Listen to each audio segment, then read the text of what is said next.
whenever you're ready. Good morning, Your Honors, and may it please the Court. My name is Dennis Bogatin, and my co-counsel Madison Ross and I are Pepperdine students representing the appellant, Mr. Robin Gilliland. Before I begin, I would like to reserve 5 minutes for my colleague's rebuttal. All right. It looks like we've already done that, so you have your 10 minutes. So Thank you. Go ahead. In this case, the District Court granted summary judgment to defendants based on an exceptionally deferential acceptance of their version of events in the face of countervailing evidence appearing in Gilliland's verified complaint. Defendants make a twofold concession. First, that the District Court erred in disregarding that verified complaint as a sworn affidavit sufficient to oppose summary judgment, and second, that plaintiff's allegation of being suffocated by defendant Eason in an ambulance was sufficiently pleaded to raise a genuine dispute of material fact. That legal error by the District Court became a faulty prism through which the Court viewed and analyzed each of the claims on appeal, starting with the first claim. Gilliland presented tribal issues of fact that defendants' asserted penological interests do not justify violating his 14th Amendment rights. To test the reasonableness of those penological interests, courts balanced the 4 factors identified in Turner v. Safley, and if there is a tribal issue of fact as to any of them, the court in Jones v. Slade stated that courts need not consider the remaining factors. So so I understand your position, you agree with the defendants that Turner is the right prism for evaluating these claims? Yes, Your Honor. Okay. I mean, because it's a little bit of an odd fit, because Turner seems to be more about prison policies rather than one-off ad hoc actions by individual prison officers. But I guess you're agreeing that we should look at it through Turner. Yes, I mean, I would point to the Supreme Court's opinion in Washington v. Harper, which said that Turner factors apply to all circumstances in which the need of prison administration implicate constitutional rights. And so the factors are balancing to determine whether the 14th Amendment rights can be outweighed by the prison interests. Okay.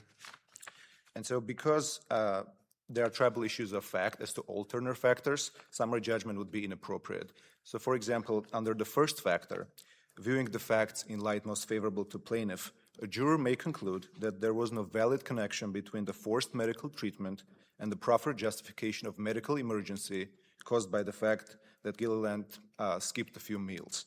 So defendants claim that there was a life and death emergency when Gilliland began to refuse to eat or drink on the January 14th and was found passed out in his cell.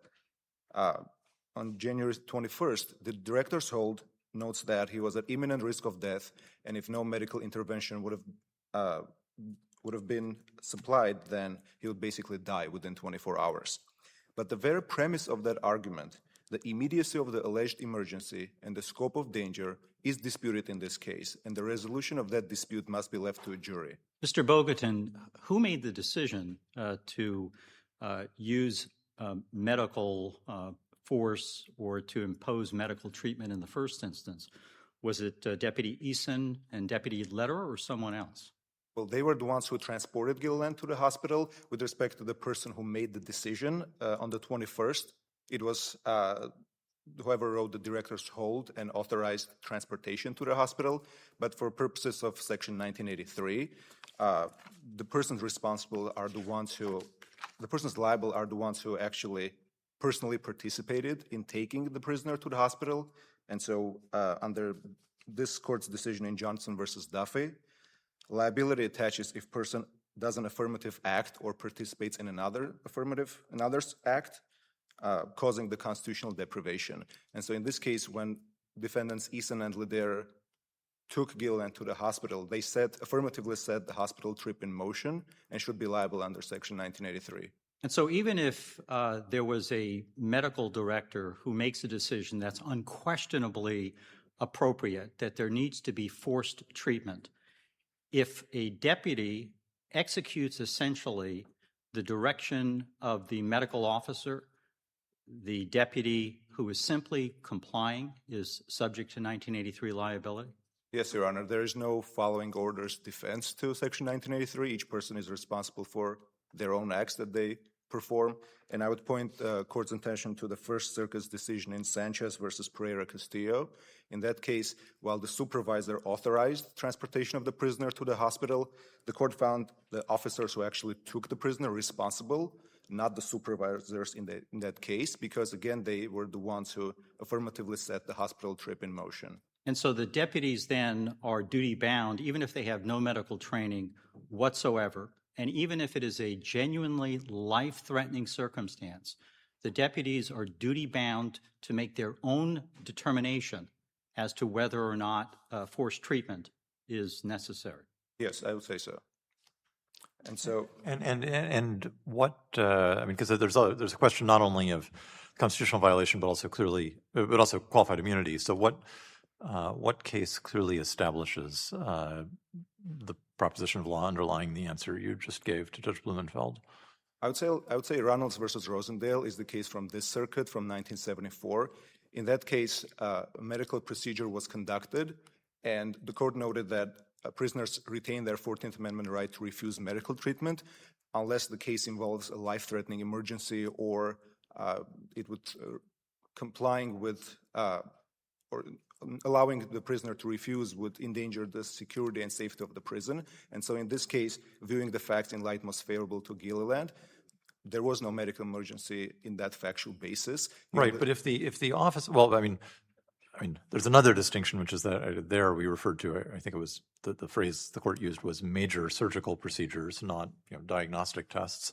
But setting that aside for a moment, when the officer is advised by medical personnel that there is a threat to the prisoner's life, what is the case that clearly establishes that he's supposed to second guess that?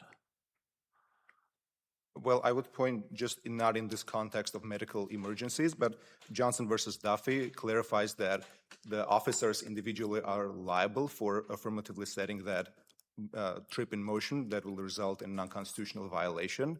There wouldn't be any liability necessarily for if the officer, for example, thinks that taking the prisoner to the hospital is warranted, and then the jury assesses that and finds, for example, there was no need to take him to the hospital.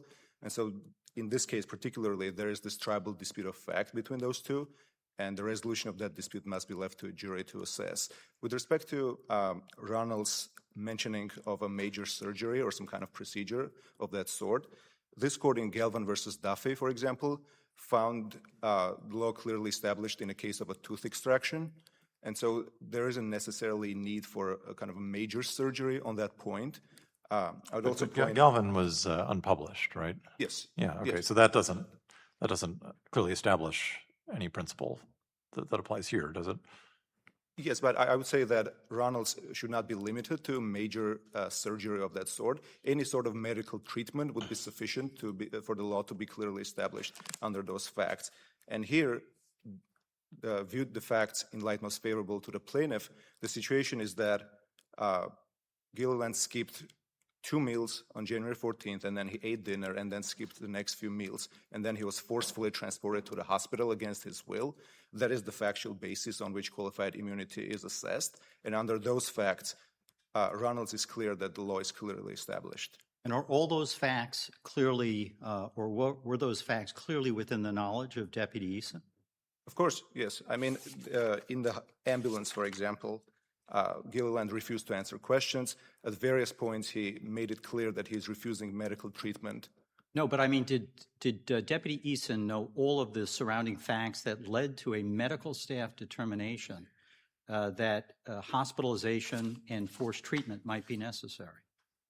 Well, he certainly knew from the fact that in the jail logs, for example, it specifies that he was skipping meals, and then the emergency services were activated, and then he was called to transport him to the hospital. So it is reasonable to conclude, a reasonable jury may conclude that there was awareness of the fact that he was refusing medical treatment. And so going back to the Turner factors, viewing the facts in light most favorable to Gilliland, there are tribal issues of fact as to all of them, which would warrant reversal under those factors. In the remaining time, moving to the excessive force claim, Gilliland presented tribal issues of fact that defendants Eason and Leder used excessive force against him maliciously and sadistically, which was harmful enough to violate the contemporary standards of decency. And defendants concede that had the district court considered the evidence in the verified complaint as sufficient to oppose summary judgment, it would have found tribal issues of fact with respect to Eason's conduct in the ambulance. And while that alone requires reversal, the same reasoning should extend to the other claims at hand. Your Honor, I see that my time is about to expire. I would just reserve the rest of my time for rebuttal. So your counsel will have, co-counsel will have 5 minutes for rebuttal. Thank you. Thank you.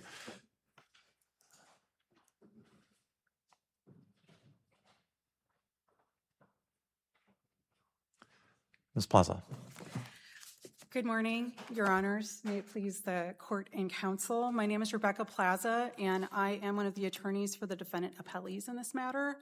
I'd like to clarify that for purposes of appeal, there were a number of individually named defendants in this matter. The only ones remaining on appeal whose dismissals are not being contested or are being contested are Deputies Leder and Eason and Lieutenant Randall. The county was never a party to this litigation and is not a party on appeal. I would like to start out by recognizing, as Mr. Bogatin stated for the court, that there was a verified complaint. We do not disagree, and that was not considered by the court on summary judgment. However, we disagree respectfully that the verified complaint impacts anything other than the Eighth Amendment excessive force claim against Deputy Eason in Claim 1, that it does not carry the day as to the reversal or return on remand to the other claims against the other defendants. And with regard to Deputy Eason, that the remand would be simply for the allegations that he used excessive force during an ambulance transport to the hospital in Claim 1, which was on January 16th of 2022. For purposes of appeal, we believe that both Deputy Eason and Deputy Lederer, for similar reasons, are entitled to qualified immunity. So I'm going to be focusing primarily on the second prong of the qualified immunity test. As Your Honors began to ask questions earlier in the remarks, there was no clearly established law at the time, starting with Deputy Eason, that simply being asked to activate EMS and transport an individual to the hospital at the direction of respected medical providers, that Deputy Eason, in carrying out that transport to the hospital and staying with Mr. Gilliland at the hospital while he received the treatment the medical staff believed was required to medically clear him and return him to the hospital, that is not unconstitutional. That he had a convicted prisoner outside of a correctional setting, which is inherently dangerous, in his care and custody, that he used restraints and reasonable use of force, which I don't think is disputed by the parties, that he held Mr. Gilliland down at times to ensure the safety of Mr. Gilliland and others while medical treatment was performed by hospital staff, that there would have been any case at the time that would have put Deputy Eason on notice that his conduct was unconstitutional. We believe whether that is analyzed under the Eighth Amendment, which the district court judge did, or whether it is analyzed now on appeal under a 14th Amendment, right to refuse medical treatment, under either theory, there is no clearly established law. How important is it to your theory that the deputies thought that they were dealing with a medical emergency where there was potentially a threat to his life? I don't believe the record suggests that Deputy Eason or Deputy Lederer had the requisite capability of substituting their judgment for that of the medical professionals. The only thing in the record before the court is that Deputy Eason was asked to activate EMS, and once paramedics responded to the prison, or the jail, and were unable to treat him within the jail, that he was asked to take him to the hospital. I don't know that either Deputy Eason or Deputy Lederer, being non-trained medical professionals, are required to determine what is and isn't an emergent medical situation. They are, in Lemire versus California Department of Corrections that's cited in our materials, that's a Ninth Circuit case from 2013, indicates that the non-medical correctional staff can rely on the medical judgment of those present. And so regardless of whether it constituted a medical emergency and what was meant by that, neither Deputy Eason nor Deputy Lederer would have been in a position to substitute their judgment and criticize the determinations of the medical staff. Again, the case that counsel cites to Galvin v. Duffy is an unpublished memorandum disposition. It does not bind this panel. They also cite to Reynolds v. Rosendale and to suggest that defined the constitutional right. Neither are analogous facts. I would point out to the court that we are talking about non-medically trained jail deputies. These cases, including Galvin v. Duffy and Reynolds v. Rosendale, the defendants were medical providers. They were dentists for Galvin v. Duffy, and they were two physicians for Reynolds v. Rosendale.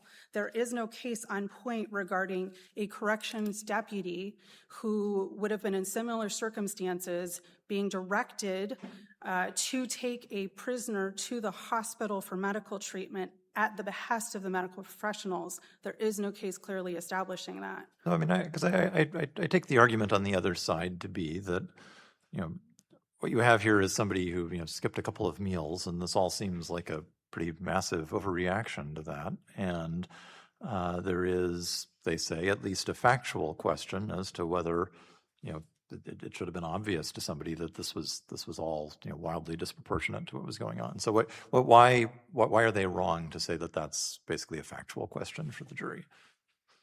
I don't believe their argument stands with the individually named defendants present in this case. The public body is not a defendant. The individuals charged with making those determinations are not defendants. The only defendants are the corrections deputies who are directed to take him to the hospital. There is nothing in the record that shows that Deputy Eason had a choice in going to the hospital with him. He was directed to do so. Additionally, I understand there are factual disputes, but the record is replete with concerns that he was found passed out in his cell, that he was acting in a way that was concerning, that the great burden the Eighth Amendment places on not just medical but jail providers to ensure that there is timely and adequate access to medical treatment for those in their care and custody is a concern that is taken very seriously. And the argument that we overprotected this individual when ultimately the public body, who is not a defendant, believed that the circumstances required immediate medical care, we would be standing here for a totally different reason under an Eighth Amendment claim if we did not provide that care and he became seriously ill or died.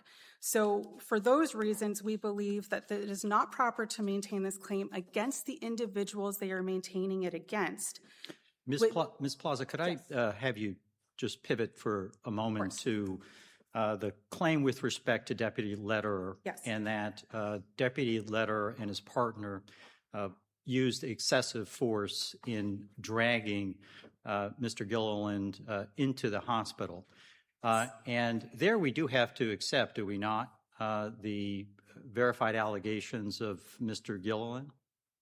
Your Honor, the only verified allegation that Mr. Gilliland has for Claim 3 involving Deputy Lederer is that he yanked Mr. Gilliland from the transport vehicle and dragged him into the hospital under an involuntary hold. The other allegations that Mr. Gilliland's counsel acknowledged in reply that were present in the opening brief regarding slamming Mr. Gilliland's head were not directed at Deputy Lederer, but a different deputy altogether. I do understand that, but if you would kindly focus, though, on the allegations that are at issue with respect to the actions, which, as alleged, seem fairly brutal. Dragging Mr. Gilliland face down and causing substantial injury to him.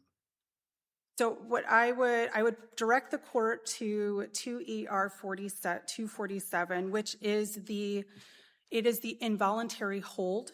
It was not required, it was put into place by the county mental health director, and it required the involuntary treatment of Mr. Gilliland. Again, I'm focusing on qualified immunity on prong 2, recognizing that the court may find that Mr. Gilliland has pled facts that would constitute potentially a constitutional violation in the light most favorable to him. However, under the qualified immunity analysis, particularly for Deputy Lederer, he was transporting and directed to transport Mr. Gilliland to the hospital on January 21st of 2022 under a involuntary commitment hold, which, while not expressly stated, does imply that there will be some amount of reasonable force in bringing an involuntary individual into the hospital for treatment. And I am focusing, for purposes of my questions, on the execution of the order, not the reason for the order being given. And reasonable force is the key phrase. Does Gilliland's complaint suggest that the amount of force was reasonable? Mr. Gilliland's complaint does, I believe he has alleged under the 8th Amendment that Deputy Lederer used excessive force in bringing him in the hospital and also in maintaining, and also a separate 14th Amendment claim against Deputy Lederer for remaining in the hospital and ensuring that he received involuntary treatment. Again, even if the facts were in dispute, there is no clearly established law. We are unable to find any case in which a deputy or officer or some type of correctional staff was directed by an involuntary hold issued by under statute, it's not a court order, under statute, a statutory hold directing his involuntary treatment at the hospital, that the force used in removing him and bringing him into the building where the treatment was required to be performed, that was unconstitutional. And what's the upshot of that? Does that mean that no matter how much force is used, even if it is extraordinary force, dragging someone by their legs face down, I'm not suggesting those are the allegations here, but if that were done, would that be sufficient to avoid qualified immunity because there's no specific case on point? And then understanding that no, it is not, we are not advocating for any force in any circumstances would be constitutional in any setting. We are arguing that the reasonable amount of force here in this setting was appropriate, was not unconstitutional. And I would like to clarify that the allegation is that he was held by the armpits and dragged into the building. So in that set of circumstances, again, could there have been other ways in which he could have brought a non-compliant individual in on an involuntary hold? Perhaps. But those are not our facts. And the law does not clarify that Deputy Eason was not entitled to use that reasonable amount of force to Deputy Lederer to get him into the hospital for further evaluation. I'd like to, with the remaining time, and I would say that because it's... Counsel. Yes. Yes, Judge Gould, if I could interject.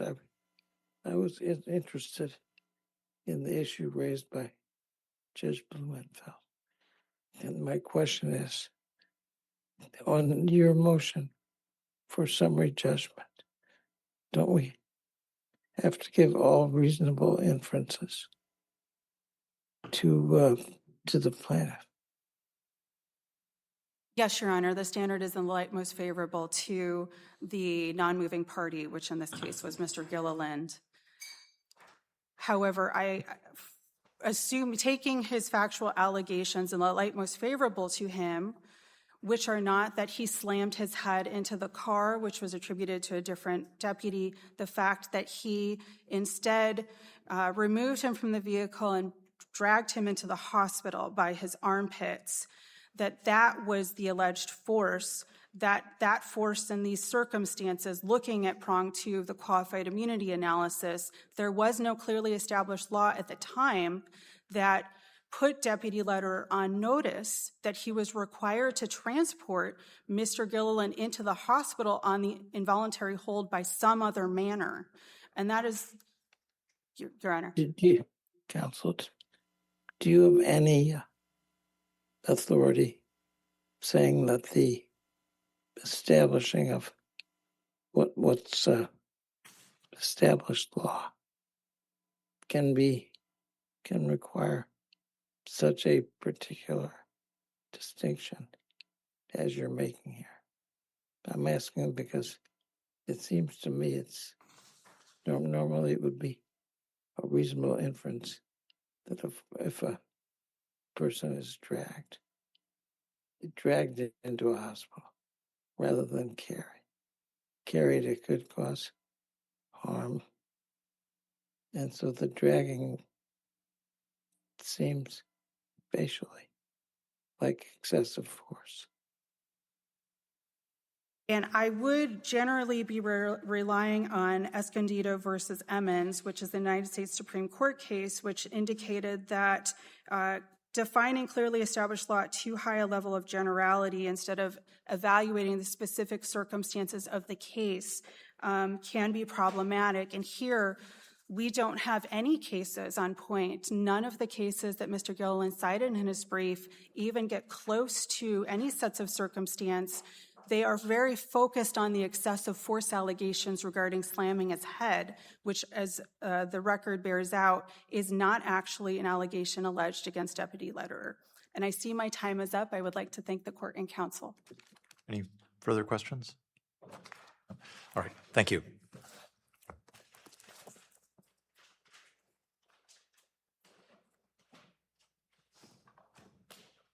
Ms. Ross. Morning, Your Honors. My name is Madison Ross, appearing on behalf of appellant Mr. Gilliland. I have two main points I would like to address on rebuttal, specifically involving the 14th Amendment right to refuse medical treatment and the 8th Amendment excessive force claim against Deputy Lederer. First, I'd like to respond to counsel's argument that recognizing Mr. Gilliland's right to refuse medical treatment would give rise to an 8th Amendment deliberate indifference claim. Courts have consistently rejected the false choice between these two constitutional principles and held that when an inmate knowingly and affirmatively refuses treatment, then that refusal forecloses rather than creates an 8th Amendment deliberate indifference claim. For example, in the case McCain v. Department of Corrections, this court held there was no deliberate indifference where a disabled inmate brought a claim that he was denied a wheelchair because the court found he repeatedly refused treatment, including refusing to attend appointments to assess his wheelchair needs. Similarly, in the case Jones v. Smith, the Second Circuit held that an inmate who refused physical therapy for a back injury failed to state a claim under the 8th Amendment for deliberate indifference. Here, like the inmates in McCain and Jones, Mr. Gilliland repeatedly and unmistakably refused care, both verbally and physically. On the 16th, he said no when asked to wear a hospital mask. He shook his head, indicating no. He refused to exit the patrol vehicle, declined testing, and at 2 ER 279, we have a medical report from Lebanon Community Hospital, the first hospital he was taken to, which says patient refuses to answer screening questions and repeatedly states to deputy that he refuses all care. Ms. Ross, isn't the problem here that to the extent that there was a wrongful decision to require care, the decision maker is not before us. Rather, a deputy who is being asked to execute the requirement, who has no medical training and no ability reasonably to assess and make the type of balancing that would be required, that person is not before us. Yes, Your Honor, I would like to reiterate what my co-counsel said, that there's no just following orders defense in the Constitution.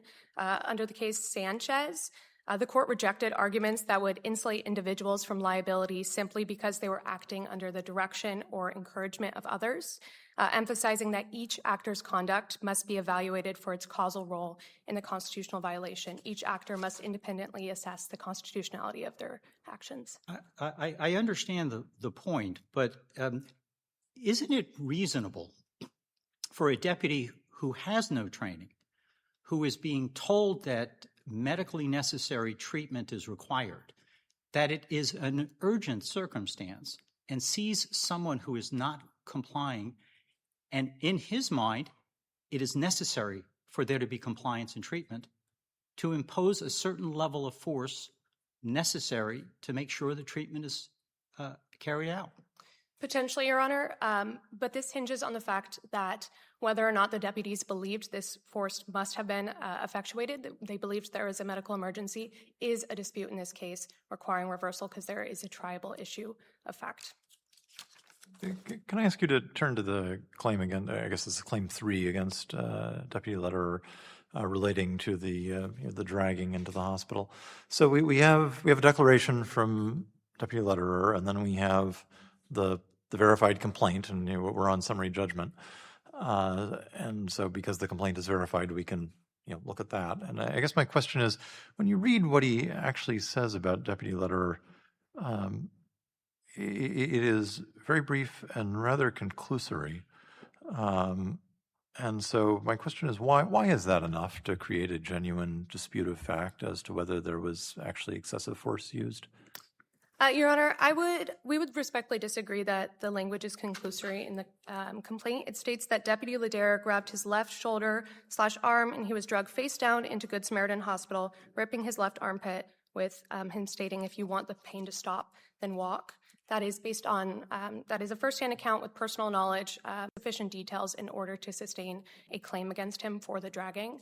And on a related... And so you think that, I mean, I'm not sure, what do you understand the face down part of that to mean?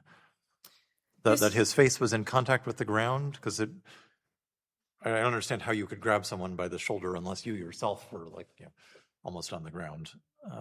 So what's your understanding of what he's alleging there? I believe the record is somewhat unclear, but from my understanding, his legs were dragging and he was facing the ground. I don't believe that his face was actually making any contact with the pavement. And so is it your view that holding someone by the armpit and moving them such that their feet are dragging on the ground is just per se excessive force? Not per se excessive force, Your Honor, but it is excessive force in this case because the Hudson factors hinge on proportionality. The case Bell v. Williams is instructive here. There, they had a disabled inmate who was amputated from the leg down, and they had to move him from one jail cell to another. The officer carried him over his head in a way where he suffered a similar injury to his armpit, to his shoulder. And the court found that that was clearly excessive based on what was warranted to move him because they could have used a wheelchair. Here, there's no better place to find a wheelchair than directly in front of a hospital, and that would have been a less intrusive way, less excessive way to transport Gilliland into the hospital. And you said causing a similar injury to his shoulder, but is there any allegation that this resulted in any injury to his shoulder, or even that it was painful to his shoulder? I believe my time may be up. Well, you can answer the question. Yeah. There is evidence that he did suffer bruising, and he alleges that his armpit was ripped. We have medical grievances from him stating that he was still suffering pain within his shoulder for several months afterwards, and he did show the bruising to his criminal defense attorney, Tyler Reed, and we see that in Claim 4 in his verified complaint. So there is evidence that he suffered injury, and the standard is that injury need only be more than de minimis. So thank you. Barring any further questions, we respectfully ask this court to reverse and remand. Appears not. We thank both counsel. I I'm sorry, Judge Gould, please. I have one question.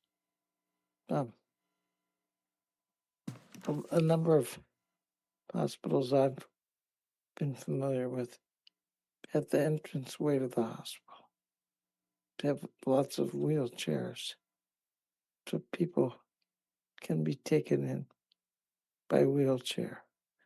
In this case, were the officials, Mr. Officer Lederer and anyone else, able to lift your client into a wheelchair?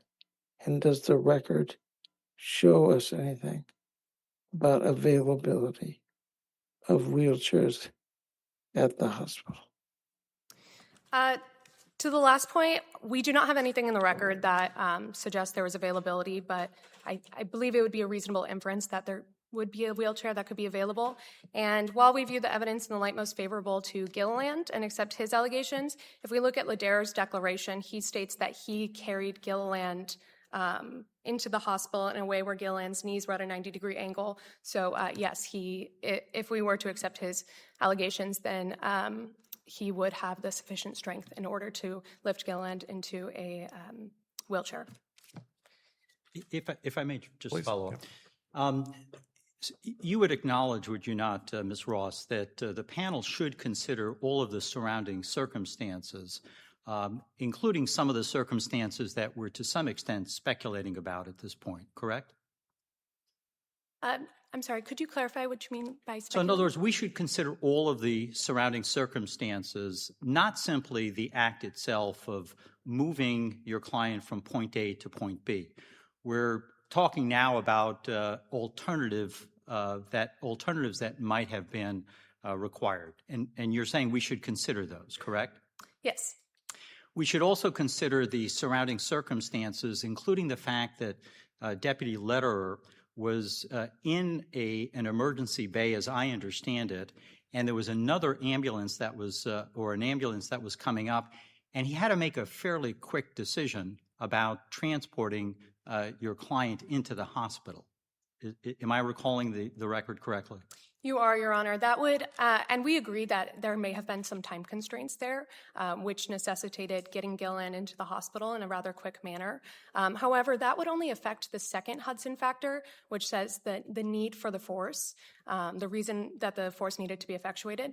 However, the Hudson factors hinge on proportionality. So we understand there was a time constraint, but that does not mean that in the process they had to inflict force on Mr. Gilliland when they had available and readily available options. Thank you. Thank you, Your Honor. We respectfully ask this court to reverse the remand. Great. Thank you, Ms. Ross and Mr. Bogerton. You're representing your client pro bono, and the court thanks you for your service. And we thank all counsel for their helpful arguments. The case is submitted, and we are adjourned.